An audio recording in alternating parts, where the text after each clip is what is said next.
Good evening everyone. आप सभी लोग आशा और उम्मीद है कि बहुत अच्छे होंगे और बोर्ड एग्जाम की दृष्टि से अच्छे से पढ़ाई कर रहे होंगे। आज हम सभी लोग ठीक है वीडियो सेगमेंट भाग 11 में वंशागति एवं विविधता के सिद्धांत यानी principles of heredity and genetics, principles of heredity and variation, इसके अंतर्गत क्लास 12 का हम भाग 11 देखेंगे। और इस भाग 11 में हमारा प्रयास रहेगा कि हम new segment new video lecture पर आ जाएं नए टॉपिक्स पर। पिछले वीडियो लेक्चर में भाग 10 तक हम लोगों ने ठीक है एक एक करके 2 मेन टॉपिक क्लियर कर ली थी। मुख्य रूप से 3 टॉपिक क्लियर कर लिया गया है इस चैप्टर में। पहली टॉपिक हमने क्लियर कर लिया है मेंडल्स के नियम के बारे में, और दूसरी टॉपिक हमने नौ मेंडलवाद या न्यू मेंडलिज्म पर डिस्कस कर लिया, बहुविकल्पता। इसके अलावा ठीक है हमने डिस्कस कर लिया पूर्ण प्रभाविता, सप्रभाविता। तीसरे वीडियो सेगमेंट में जो 2-3 इकाइयां बनी हुई हैं उसमें हम लोगों ने लिंग निर्धारण पर डिस्कस कर लिया है, जिसमें मानव में लिंग निर्धारण गुणसूत्र द्वारा, कुछ पक्षियों में, तितलियों में, मोथ में, और इसके अलावा पोषण द्वारा लिंग निर्धारण यानी मधुमक्खियों में लिंग निर्धारण पर डिस्कस कर लिए हैं। तो आइए देखते हैं आज का वीडियो सेगमेंट। आज के वीडियो सेगमेंट में हम सभी लोग नई टॉपिक मानव आनुवंशिकी एवं ह्यूमन जेनेटिक्स पर डिस्कस करेंगे। ठीक है, भाग 11 वंशागति एवं विविधता के सिद्धांत में मानव आनुवंशिकी क्या है, इसको आप सबसे पहले इसकी शुरुआत कैसे होती है इसको अच्छे से समझेंगे। और मानव आनुवंशिकी में 2 मुख्य टॉपिक हैं हमारे क्लास 12th में। पहली टॉपिक है यमज या ट्विंस के बारे में पढ़ना, और दूसरी टॉपिक है पीडिग्री एनालिसिस यानी आनुवंशिकी या वंशावली विश्लेषण के बारे में पढ़ना। तो आज का जो वीडियो सेगमेंट हम आपको प्रोवाइड कर रहे हैं, इस वीडियो सेगमेंट में हम मानव आनुवंशिकी के अंतर्गत यमज या ट्विंस के बारे में डिस्कस करेंगे।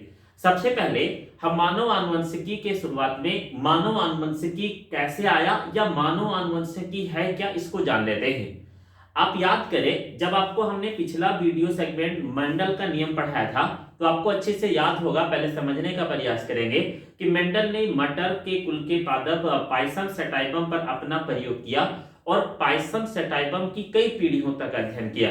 नियर अबाउट 16 से 17 पीढ़ियों का लगातार अध्ययन किया, और इसके बाद 288 पीढ़ियों का अध्ययन करके मेंडल्स ने जेनेटिक्स का लॉ यानी आनुवंशिकी का नियम बनाया और फिर वो लोगों तक पहुंचाया, जिसे हम मानव के लिए आनुवंशिकी के नियम में भी उसे लागू कर सकते हैं। अब ध्यान रखें, मेटल का पौधा ठीक है 1 माह 3 माह में अपनी लाइफ साइकिल कंप्लीट करता है, 1 वर्षीय पादप होता है। तो मेंडल ने कई पीढ़ियों तक लगातार अध्ययन कर लिया।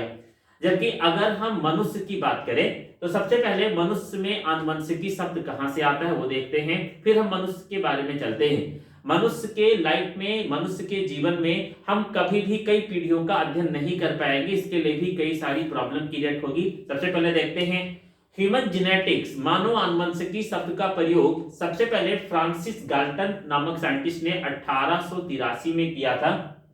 इन्होंने मानव आनुवंशिकी की नींव डाली। बाद में इन्हीं को मानव आनुवंशिकी या ह्यूमन जेनेटिक्स का फादर कहा गया। मानव आनुवंशिकी के जनक भी फ्रांसिस गाल्टन हैं। इसके अलावा आपको पहले से ही पता है कि जेनेटिक्स के फादर्स यानी आनुवंशिकी के जनक ग्रेगर जॉन मेंडल हैं। आगे देखते हैं, आनुवंशिकी का नियम मनुष्य में भी उसी प्रकार लागू किया जा सकता है जैसे कि अन्य जीवों में, गाय, भैंस, कुत्ता, बिल्ली, बकरी, सुअर इत्यादि। इसी प्रकार हम प्लांट में पायसम सेटाइबम, मटर या किसी जीव या किसी प्लांट्स के ऊपर अध्ययन कर रहे हो तो उसी प्रकार मानव की आनुवंशिकी को भी अध्ययन किया जा सकता है, जैसे कि मेंडल ने मटर के पौधे पर अध्ययन किया था। लेकिन यहाँ प्रॉब्लम क्या है, मटर का पौधा 1 वर्षीय था, 3 माह 4 माह में उसकी लाइफ साइकिल कंप्लीट हो जाती थी। तो मेंडल ने कई पीढ़ियों तक अध्ययन कर लिया। लेकिन जरा सोचे, अगर हम मनुष्य के जीवन में आनुवंशिकी का अध्ययन करने लगे तो हमें प्रॉब्लम क्रिएट होगी। उसी प्रकार यहां देखेंगे, मानव आनुवंशिकी का अध्ययन करना प्रयोगात्मक रूप से संभव नहीं है, जिसके निम्न कारण हैं। पहला कारण, सामाजिक कठिनाइयों के कारण मानव का प्रयोगशाला में अध्ययन नहीं किया जा सकता। हम कैसे स्पर्म ओवा ट्रांसफर हो रहा है, कैसे फर्टिलाइज हो रहा है, कैसे न्यू ऑफस्प्रिंग का डेवलपमेंट हो रहा है, इन सब को हम किसी प्रयोगशाला में नहीं देख सकते, क्योंकि मानव के लिए कुछ बाउंडेशन है, समाज बने हुए हैं सोशली, इन सब कार्यों को नहीं किया जा सकता है। दूसरा, मानव में जनन क्रिया का अध्ययन करना संभव नहीं है। हम कई पीढ़ियों तक अध्ययन नहीं कर सकते हैं, क्योंकि मानव की आयु लंबी है। फॉर एग्जाम्पल, हम किसी दूसरे मनुष्य की पीढ़ी का अध्ययन करेंगे तो हम ही तो करेंगे, और जब उस पीढ़ी का अध्ययन करने लगेंगे तो हमारी आयु भी उसी मनुष्य के आयु के बराबर है, तो हमारा अध्ययन पूरा नहीं होगा, तब तक हमारी भी मृत्यु हो जाएगी। यानी उनकी आयु लंबी है, इसलिए हम मानव की, ठीक है, किसी भी जनन इकाई की पीढ़ियों का अध्ययन नहीं कर सकते हैं। तीसरा, मनुष्य में जितने प्लांट और अन्य जीवों के अकॉर्डिंग संतान उत्पन्न करने की क्षमता है, उसके अपेक्षा कम संतान उत्पन्न करने की क्षमता पाई जाती है। पूरे का निष्कर्ष क्या है, एक साथ समझेंगे। फ्रांसिस गाल्टन ने 1883 में जब मानव आनुवंशिकी की नींव डाली, तो उन्होंने ये देखा कि कुछ डिजीज हैं जो हम आनुवंशिकी विश्लेषण पेडिग्री एनालिसिस में पढ़ेंगे, जो कई पीढ़ियों तक ट्रांसफर होते जा रहे हैं, जैसे हीमोफीलिया, वर्णांधता, सीकल सेल एनीमिया। उनमें से इनकी, ठीक है, विचारधारा जाती है कि हम मानव की आनुवंशिकी का भी अध्ययन करें, जैसे कि मेंडल ने किया था। फिर इन्होंने ये देखा कि हम अगर मानव की आनुवंशिकी का अध्ययन करते हैं तो हमें कुछ प्रॉब्लम क्रिएट होगी, जैसे हम सामाजिक, ठीक है, बातों को ध्यान रखते हुए उनमें जनन क्रिया को नहीं देख सकते हैं। हम सामाजिक बातों को ध्यान रखते हुए प्रयोगशाला में उनकी, ठीक है, विभिन्न प्रकार के फर्टिलाइजेशन प्रोसेस को नहीं कर सकते हैं। मनुष्य की आयु छोटी होती है तो हम कई पीढ़ियों तक अध्ययन नहीं कर सकते हैं, और मनुष्य में संतान उत्पत्ति की दर कम होती है। फ्रांसिस गाल्टन के अनुसार अगर हम प्रयोग नहीं कर सकते हैं, फिर भी मानव की वंशावली का अध्ययन कर सकते हैं। कैसे करेंगे? गाल्टन के अनुसार मानव आनुवंशिकी का अध्ययन दो विधियों से किया जा सकता है, दो विशेष प्रोसेस। पहला, जुड़वा बच्चे यमजों या इन ट्विंस के वंशावलियों का अध्ययन करके हम कुछ पीढ़ियों के बारे में जान सकते हैं। इसके अलावा दूसरी विधि है वंशावली विश्लेषण या पेडिग्री एनालिसिस के द्वारा मानव की जेनेटिक्स के बारे में जान पाना। आज के वीडियो सेगमेंट में वंशावली विश्लेषण पेडिग्री एनालिसिस को हम नेक्स्ट वीडियो सेगमेंट में क्लियर करेंगे, बट आज के वीडियो सेगमेंट में हम जुड़वा बच्चे ट्विंस के बारे में अच्छे से अध्ययन कर लेते हैं, जो वंशावली के लिए, वंशागति के लिए, जेनेटिक्स के लिए अति आवश्यक है। आगे बढ़ेंगे। यमज या ट्विंस क्या हैं? इनको जानने के लिए सबसे पहले हमें रिप्रोडक्शन के बारे में थोड़ी सी जानकारी होनी चाहिए। हमने अभी आपको रिप्रोडक्शन नहीं पढ़ाया है, इसलिए हम आपको एक फीमेल रिप्रोडक्टिव सिस्टम के बारे में बेसिक बातों को बताना चाहेंगे। एक मादा जनन तंत्र में फीमेल रिप्रोडक्टिव सिस्टम सिचुएटेड होता है, जिसमें एक जोड़ी अंडवाहिनी, this is the fallopian tube, this is the fallopian tube, एक जोड़ी अंडवाहिनी पाई जाती है। इनमें एक जोड़ी अंडाशय दाएं व बाएं भाग में पाए जाते हैं, यानी एक जोड़ी ओवरी पाई जाती है। ऊपर ये बड़ा सा भाग पेयर शेप नाशपाती के आकार का होता है, जिसे यूट्रस या गर्भाशय कहते हैं, और नीचे एक विशेष प्रकार के अपर्चर पाए जाते हैं, जिन्हें हम वेजाइना कहते हैं। इतनी बातों को ध्यान से सुनेंगे। हमने आपको रिप्रोडक्शन नहीं पढ़ा, इसलिए मैं फटाफट बोल देता हूं। मादा के पेल्विक रीजन में उनका जनन तंत्र पाया जाता है, इसमें एक गर्भाशय, एक जोड़ी अंडाशय, एक जोड़ी अंडवाहिनी व योनि पाया जाता है। जब कोई मेल यानी, ठीक है, पुरुष इजाकुलेशन करता है, यानी जब कोई पुरुष मैथुन क्रिया करता है, तो उस पुरुष के पेनिस से, सीसन से बहुत सारे शुक्राणु, ठीक है, मादा के वेजाइना में ट्रांसफर हो जाते हैं। इसके बाद में ये शुक्राणु यूट्रस से होते हुए, गर्भाशय से होते हुए इस फैलोपियन ट्यूब में ट्रांसफर होते हैं। यहां पर इस क्रिया से पहले एक अंडाशय से ओवा बनता है, जो फैलोपियन ट्यूब में ट्रांसफर हो जाता है। देन अंडाशय से ओवा और इस स्पर्म का फर्टिलाइजेशन होता है, और फिर जाइगोट का फॉर्मेशन होता है। सामान्य प्रोसेस में देखेंगे।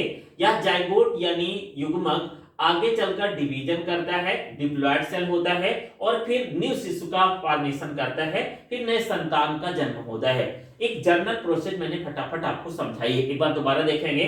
जब कोई नर सीसन के द्वारा मैथुन क्रिया में शुक्राणु को योनि में स्खलित करता है, तो वह गर्भाशय के द्वारा फैलोपियन ट्यूब में जाकर दूसरी तरफ से आ रहे अंडाशय से, यानी एम्पुलरी स्टमक जंक्शन पर निषेचन करता है। फिर डेवलपमेंट ऑफ एम्ब्रियो और फिर फीटस का डेवलपमेंट होता है, और नए शिशु का जन्म 250 से 270 दिनों में होता है। अब ट्विंस कैसे बन जाते हैं? एक जाइगोट के बनने के बाद सामान्यतः एक ही भ्रूण बनता है और एक ही बच्चे का जन्म होता है। ट्विंस क्या है? दो बच्चों का एक साथ जन्म होना, यही ट्विंस या जुड़वा बच्चे हैं। तो डिटेल में देखेंगे।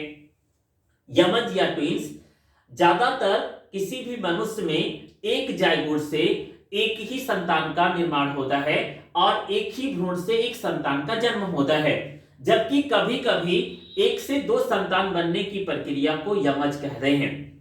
यमज मुख्य रूप से जुड़वा बच्चे तीन प्रकार के होते हैं। अब आप कंसंट्रेट होकर समझेंगे। पहले जुड़वे बच्चे को भातृ यमज या द्वियुग्मनजी यमज या डाइजाइगोटिक ट्विंस कहते हैं।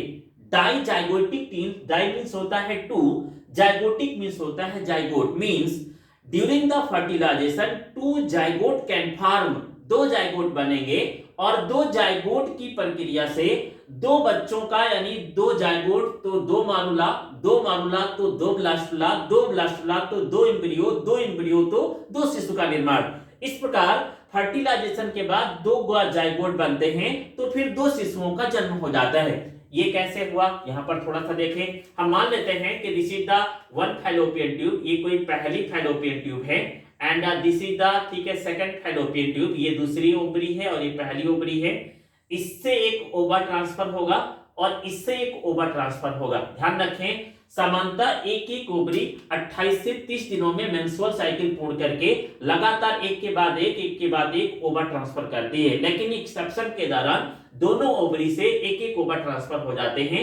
और जब यहाँ पर स्खलन होता है वीर्य का तो कई लाख शुक्राणु ट्रांसफर होते हैं, जिनमें से अनेक शुक्राणु मूव कर जाते हैं। तो कल्पना करेंगे एक शुक्राणु इधर से मूव कर जाएगा और एक शुक्राणु इधर को मूव कर जाएगा।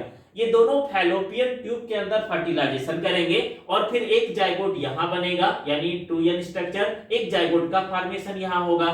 देन मारुला बनेंगे, ब्लास्टुला बनेंगे। एक जाइगोट और मारुला ब्लास्टुला यहाँ पर अटैच हो जाएगा और एक जाइगोट दूसरे गर्भाशय दीवार पर अटैच हो जाता है।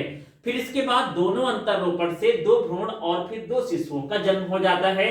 ऐसे यमज को हम भ्रातृ यमज या द्वियुग्मनजी यमज कहेंगे।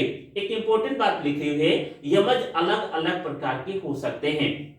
मान लीजिए इस स्पर्म से वाई गुणसूत्र गया था और इस ओवा से एक्स गया था, इस स्पर्म से ओवा से एक्स गया था और इस स्पर्म से एक्स गया था, तो यहाँ पर एक्स वाई होगा और यहाँ पर एक्स एक्स होगा। मतलब ये वाला जो भ्रूण बनेगा ये लड़का हो सकता है उत्पन्न संतान, और ये वाला जो भ्रूण बनेगा ये लड़की हो सकता है उत्पन्न संतान। मतलब अगर जुड़वे बच्चे डाइजाइगोटिक ट्विन से बनते हैं तो एक संतान लड़का और एक संतान लड़की भी हो सकती है। दोनों कंडीशन है, दोनों संतानें लड़के हो सकते हैं, दोनों संतानें लड़कियां हो सकती हैं, एक लड़का और एक लड़की हो सकती है। ऐसे ट्विंस को हम डाइजाइगोटिक ट्विंस कहते हैं। हम कल्पना कर पा रहे हैं कि आपको ये बातें अच्छी से समझ में आ रही होंगी। ट्विंस का दूसरा प्रकार क्या है? दूसरे प्रकार के ट्विंस को हम मोनोजाइगोटिक ट्विंस कहते हैं या इन्हें हम समरूपी यमज कहते हैं।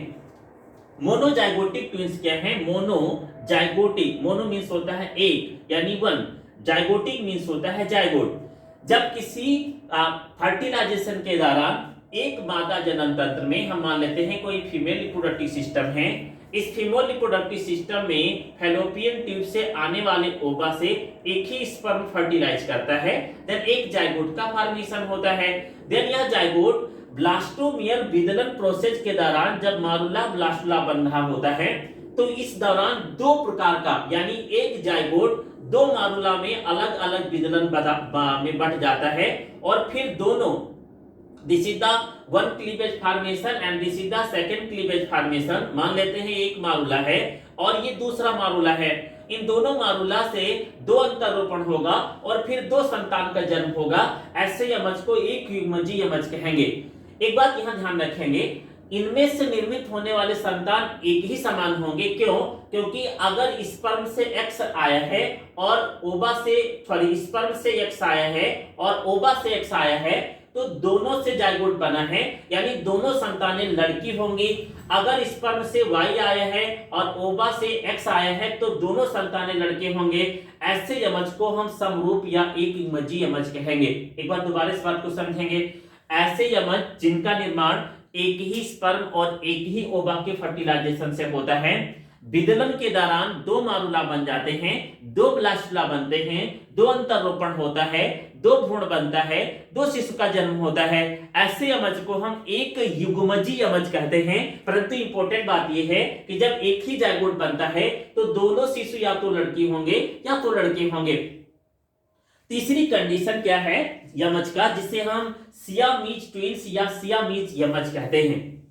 ऐसे यमज आपने बहुत सारे वीडियो लेक्चर्स में या आपने यूट्यूब फेसबुक पर देखे होंगे, जिनकी बॉडी हाथ पैर या चेस्ट पोर्शन या बैक पोर्शन आपस में जुड़े होते हैं। ऐसे ट्विंस को हम सियामीज यमज कहते हैं। इनका निर्माण कैसे होता है?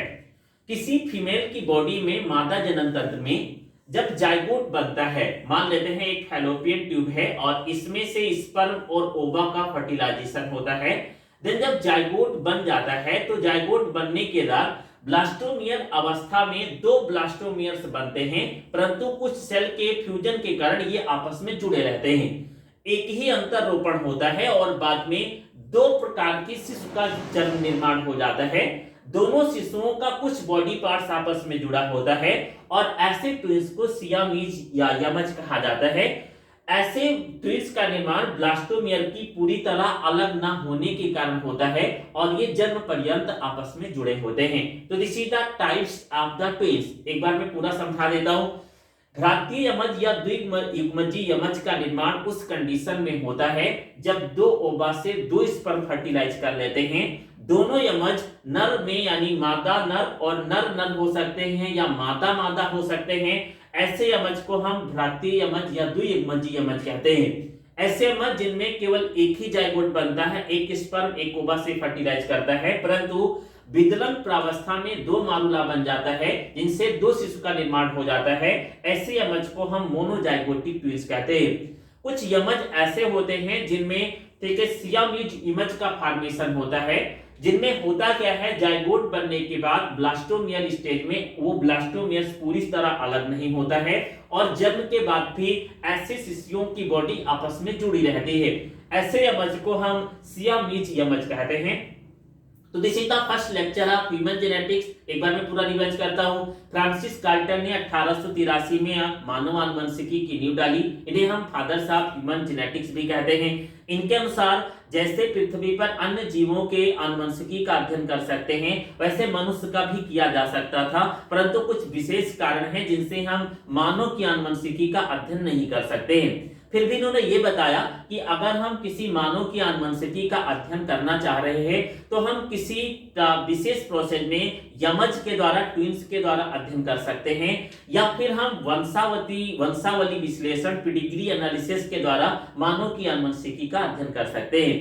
हमने पहले सेगमेंट में आपको यमज या ट्विंस के बारे में समझा दिया है। अगर आप अच्छे से समझ रहे तो आपको यमज के लिए पूरे जीवन पर्यंत सारे जो प्रॉब्लम्स हैं वो कंप्लीट हो चुके होंगे और आप इन्हें अच्छे से नोट्स में लिख भी लें। धन्यवाद। नेक्स्ट वीडियो लेक्चर में हम सभी लोग पेडिग्री एनालिसिस पर डिस्कस करेंगे।